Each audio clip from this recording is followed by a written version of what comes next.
Do you remember when you were a kid and people were saying that you were the future?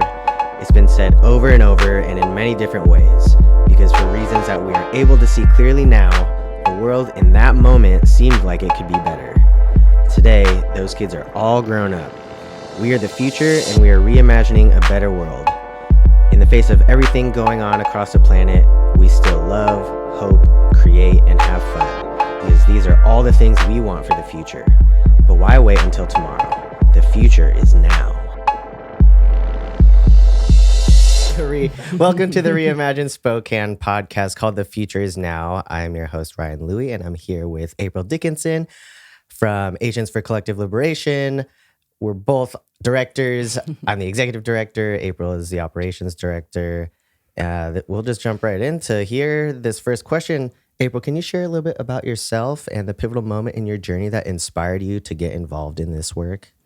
Yeah, I am a Chinese and white woman. I'm the mom of two energetic and compassionate boys. I was born and raised in Seattle, a little bit north of Seattle. And my husband and the family and I moved to Spokane Valley in October of 2020. And so that was kind of like a big transition point for me, having spent all of my life living on the west side and now moving over to the east side. And I also just see myself as a person who's a part of nature. So a lot of my daily life is really about how I can spend time outside where I feel like I'm the most myself. So I really enjoy being outdoors, walking, running, hiking, gardening, whatever it is. And that also informs a lot of my philosophy around how I want to live and be in the community and in society as well. And I've just always been really oriented towards justice.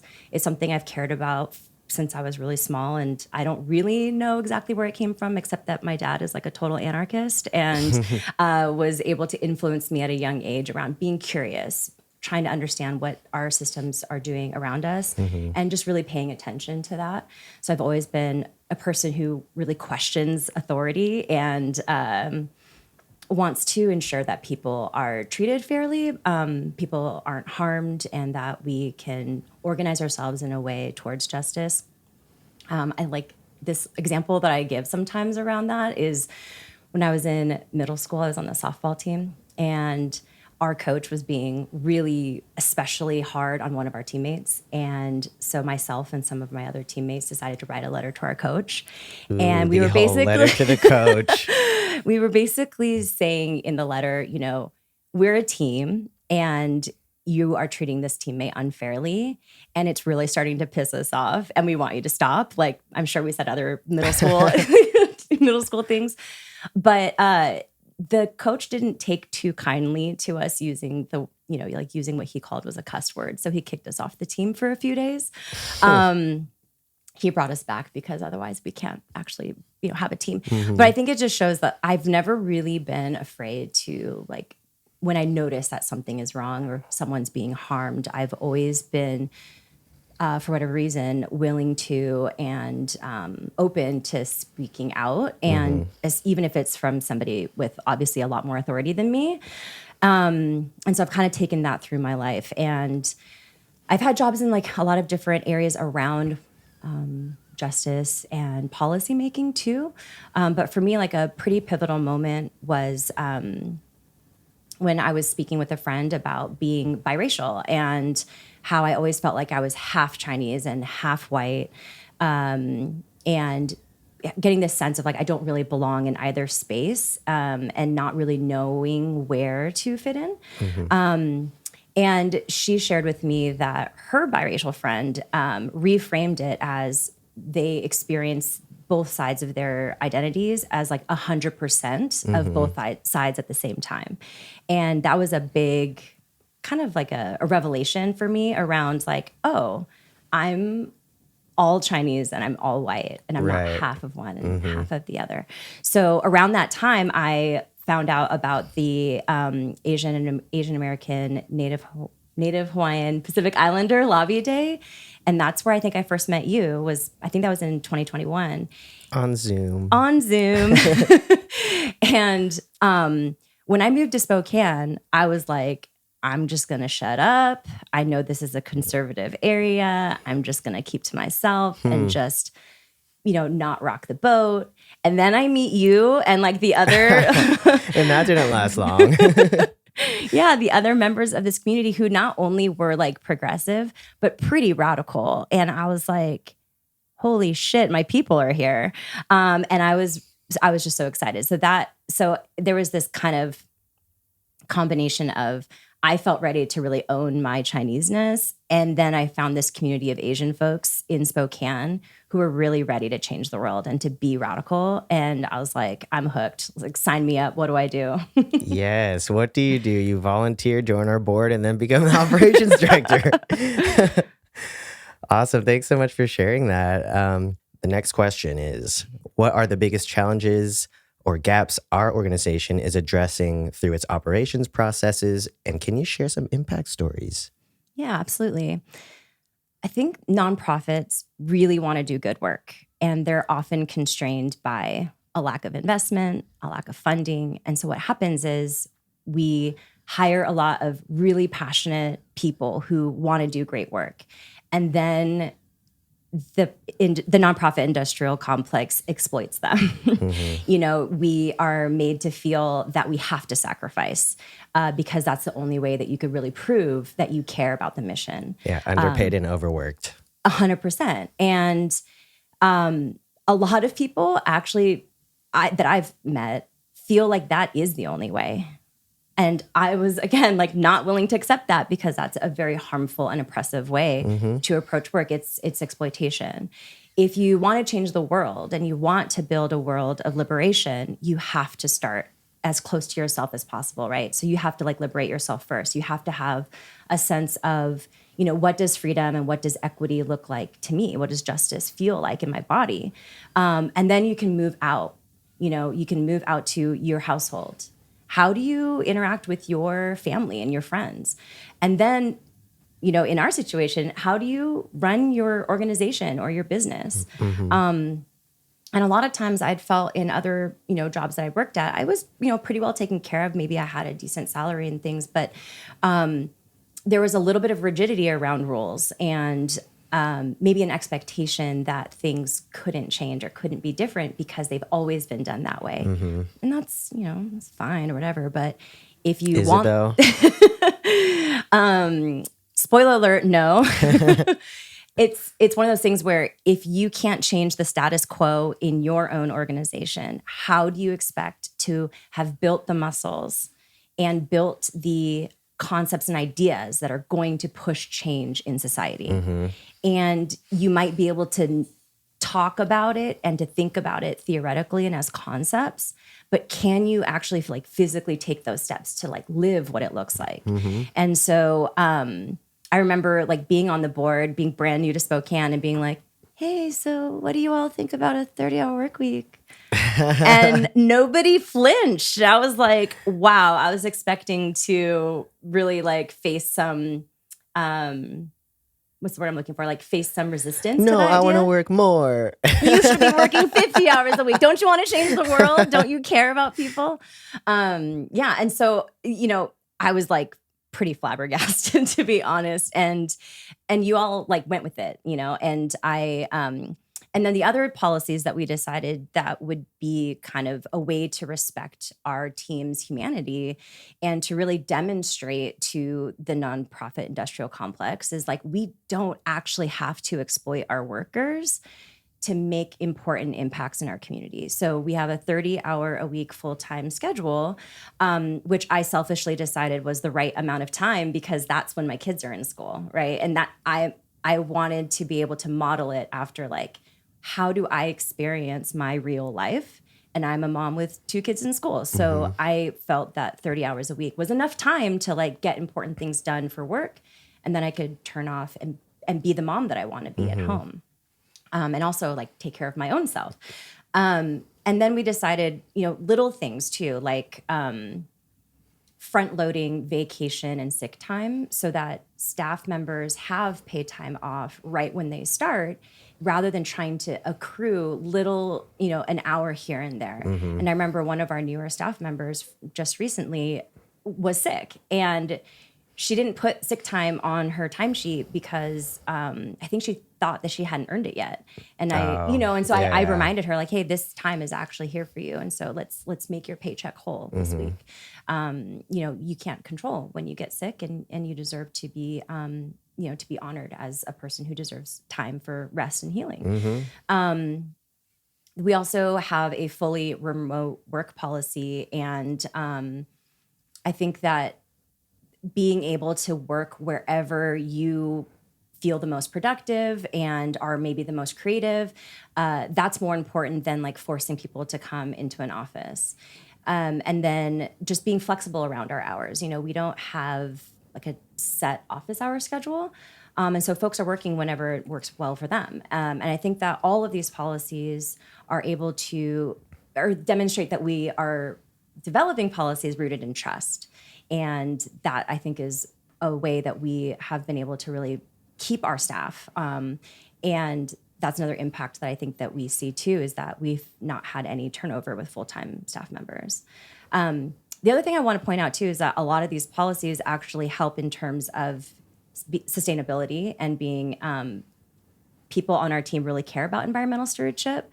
And so working from home means that we're not commuting into work all the time. And not overproducing, I think, is also something where it's slowing ourselves down to the pace of like natural rhythms. Or trying to. It can be hard. And I think that just helps me also feel like we're operating in an alignment with natural rhythms of the planet and being respectful of humanness. Exactly. Because as humans, we're part of nature. We're part of the planet. Exactly. And so, in terms of impact, I think that what we see is that our programs are helping people in Spokane feel a sense of belonging. We're starting to really influence policy, and we've seen that in the Justice Not Jails victory. And we're able to, I could rattle off a lot more things, but we're able to have a really important impact in community and still only work 30 hours a week. So I think there's a lot of resistance in terms of like, how are you going to get everything done?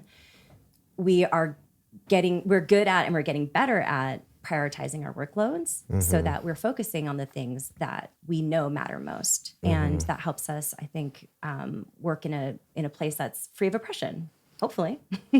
Yeah, and we're not going to make all the isms disappear by working overtime and burning ourselves out. That's going to just exacerbate the problem that put us here in the first place. 100%. So, this is just a funny joke that some of me and the other organizers say, like, we're never going to run out of jobs because of how much hate there is in the world. But we hope to change that by, like, we could be having a lot more love in the world, and then we don't.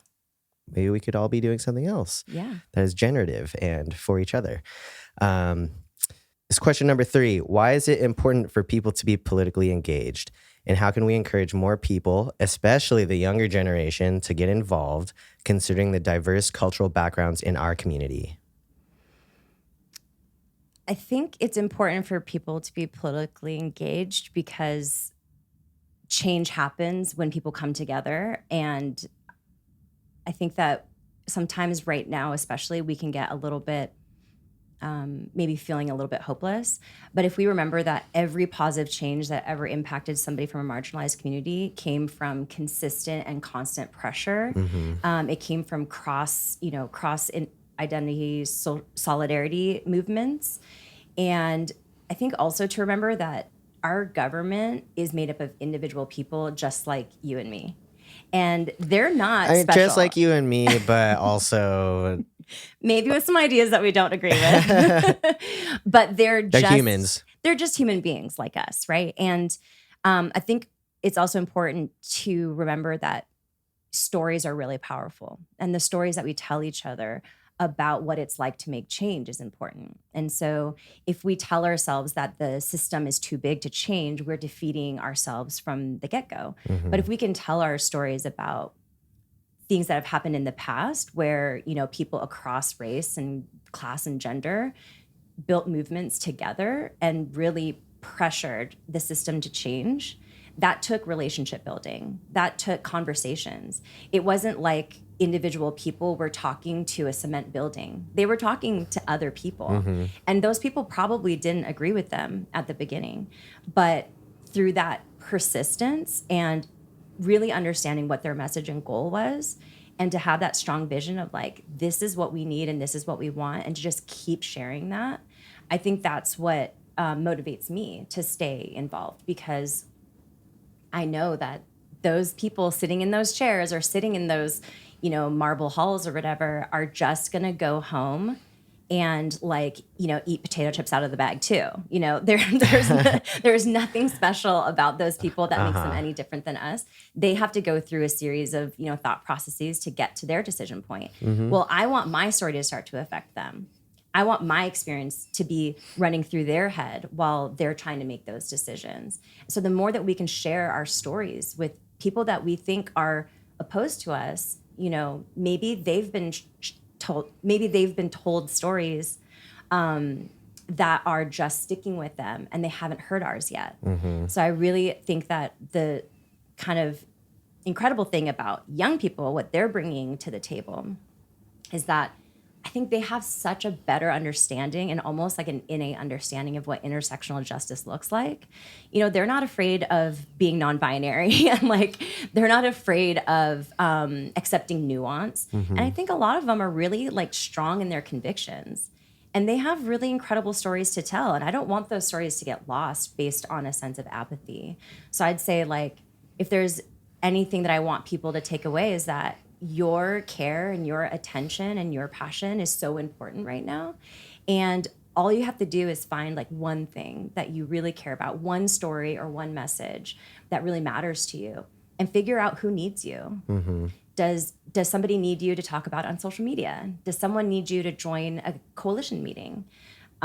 Is there an opportunity for you to go and share your story at a council meeting? I think there's a way for everyone's skills and talents and passions to fit into this larger movement around collective liberation. And all of them matter and all of them are important. And we need each other's diverse set of skills to be able to make the most powerful statements and to keep driving change forward.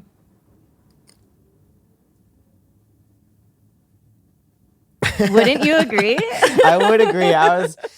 I totally agree about that. And I guess I was getting a little bit hung up about the talents and skills, and it's people's lived experiences, and you don't have to have any background in public speaking or anything. You just have to show up as yourself. And Yes. I think that's something that we are really trying to embrace, is that we know that not everyone is going to be prepared to show up in certain ways. And so we want to offer trainings, or for them to tell their story with us as community members before they take it to an institution where it's a little bit intimidating. It can be scary. And I do want to kind of highlight that too. When I say talents and skills, it's just what you said.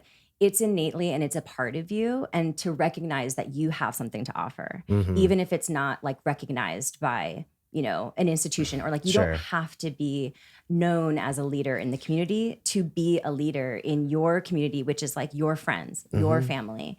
Or for yourself. Yeah, or for yourself. Or maybe you don't like to get out in front of audiences, but you do feel comfortable with the written word, right? There's so many ways that you can contribute what's inside you and what you care about to the wider audience and to the wider movement. And so I think it's kind of finding that niche for yourself. Where am I going to be able to feel the most comfortable and to feel like I have the most power in this moment?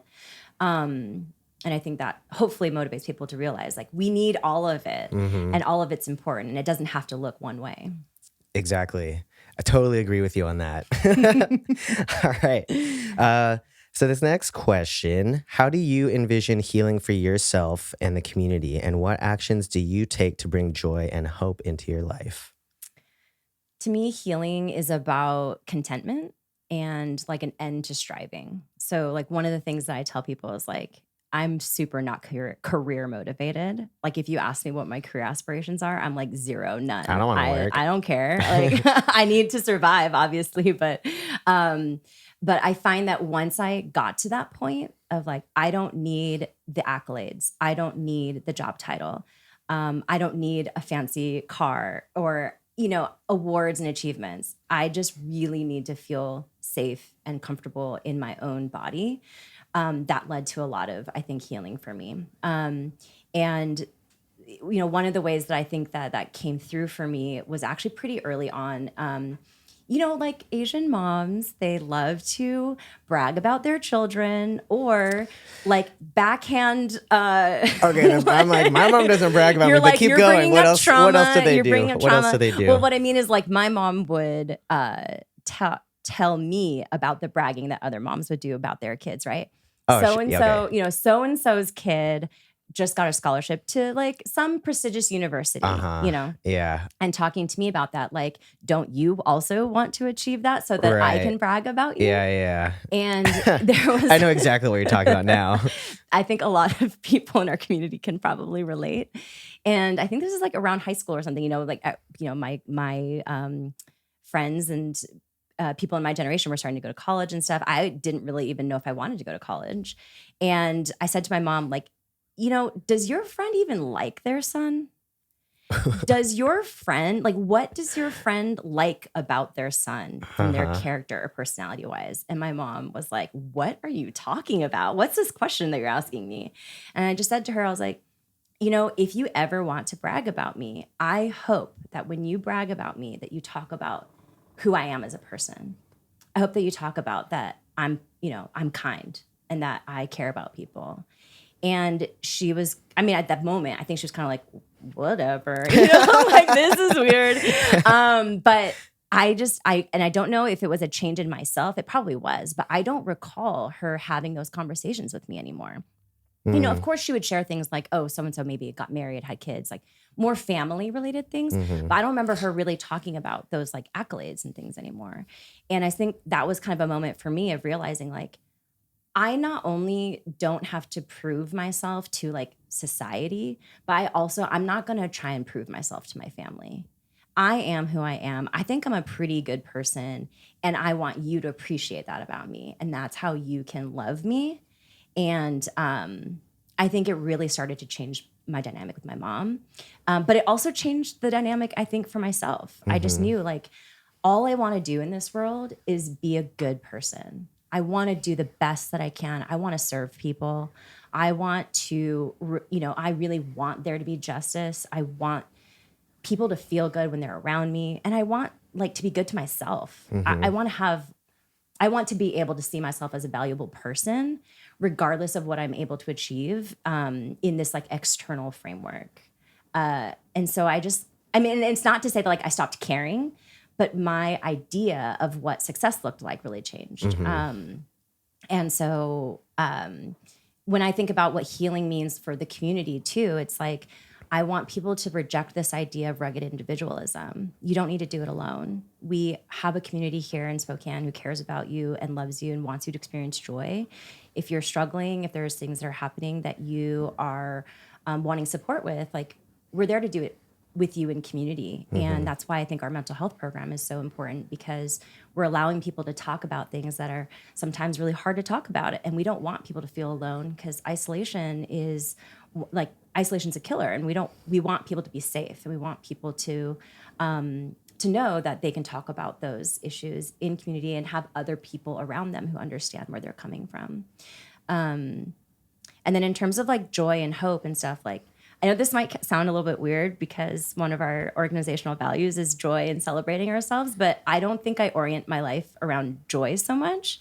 I think sometimes when people are chasing joy, it can actually, it can be hard to keep up, right? And so I think that for me, it's all more about like contentment.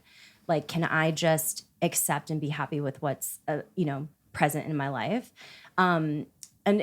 Part of that, I guess, is like finding joy in little things. But I think sometimes people take joy and they want it to be this big thing. To me, it's like a soft thing, and it's a calm, peaceful thing. And so having a 30-hour work week allows me to really spend time in my life. Yay! Do you see how I wrapped that in? It gives me a chance to focus on the things that matter the most to me, and are able to allow me to stay physically and mentally healthy. And then I also just, what gives me hope is shaping a new world for my kids to grow up in. I really want them to be able to experience a future where their labor is not extracted and exploited, and where they are appreciated and are believed to be successful because of the people that they grow up to be, rather than the things that they're able to achieve.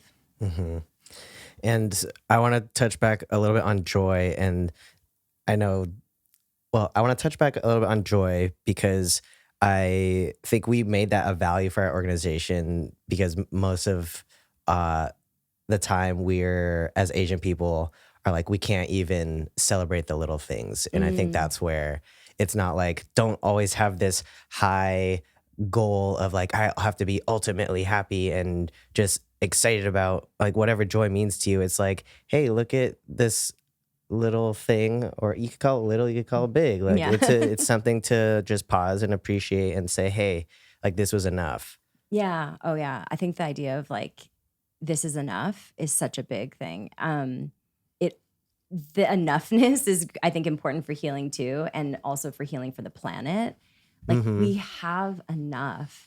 Like we have enough already, and we are enough as individuals. And I think a lot of our policies too really reflect that we value people just as they are. They don't have to approve. They don't have to go above and beyond. You know, they just show up, do a good job. We know they care, and yeah, that enoughness is really important.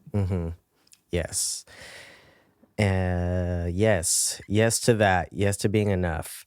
All right. We're already at our last question because we reorganized them. So, our last question: what do you reimagine for the future of Spokane, and what's one simple collective action that people can take to support and get involved?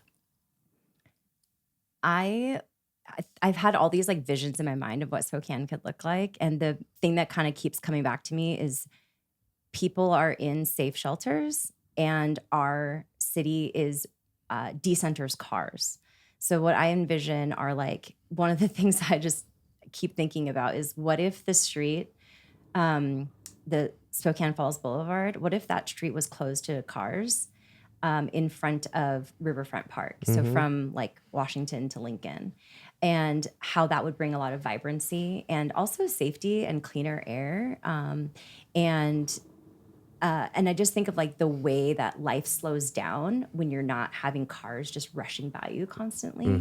And so I envision a Spokane that really takes into consideration what it'll take to mitigate the effects of climate change. So it means like, again, like reducing production. Like we don't need to be making things and doing things all the time. And if we can have a more walkable city that has more density, then I think that would achieve that goal as well. And when you do that too, you start to build more community. You start to see people interacting with each other more.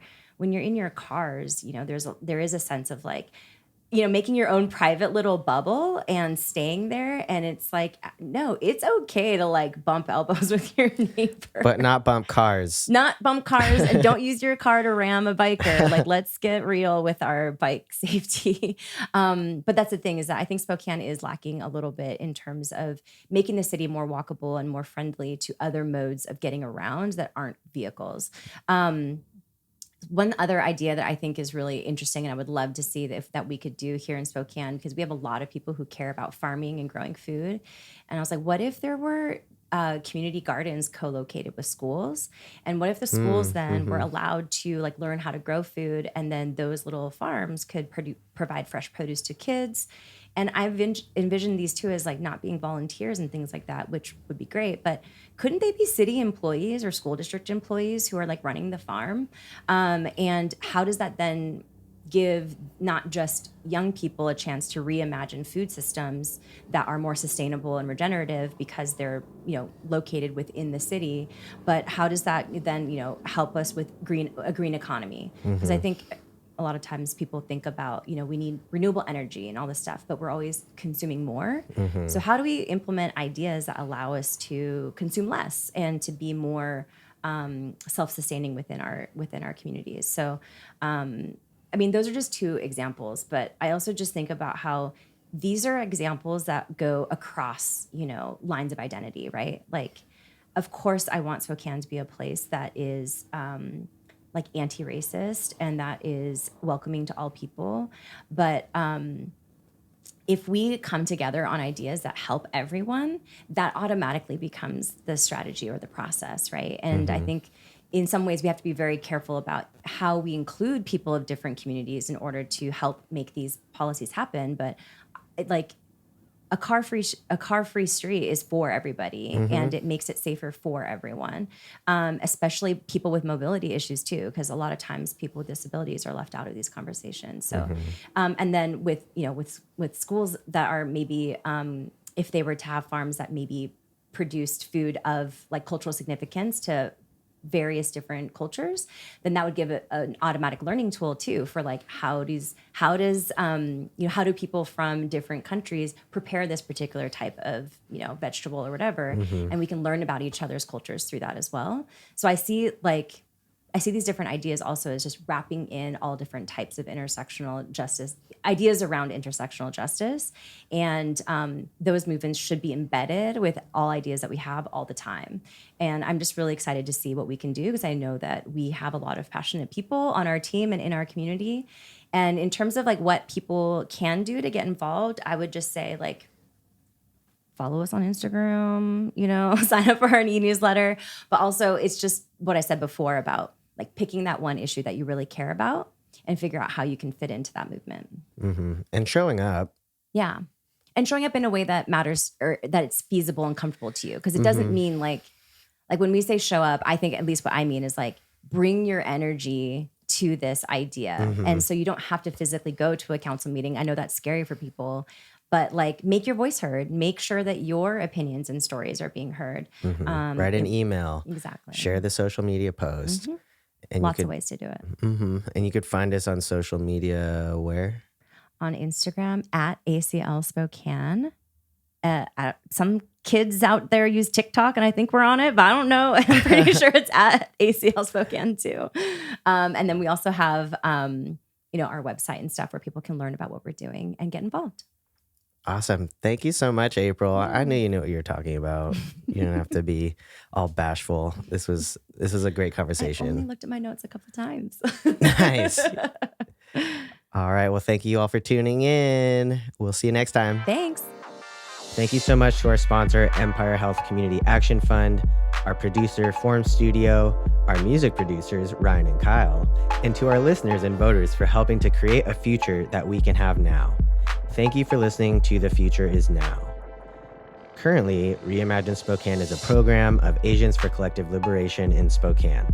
It was the brainchild of Executive Director Ryan Louie as the feeling and energy that we intend to belong and be accessible to everyone so that they can join us and others in creating a new Spokane. For more info, check out our website at reimaginespokane.us and find us on social media at Reimagine Spokane.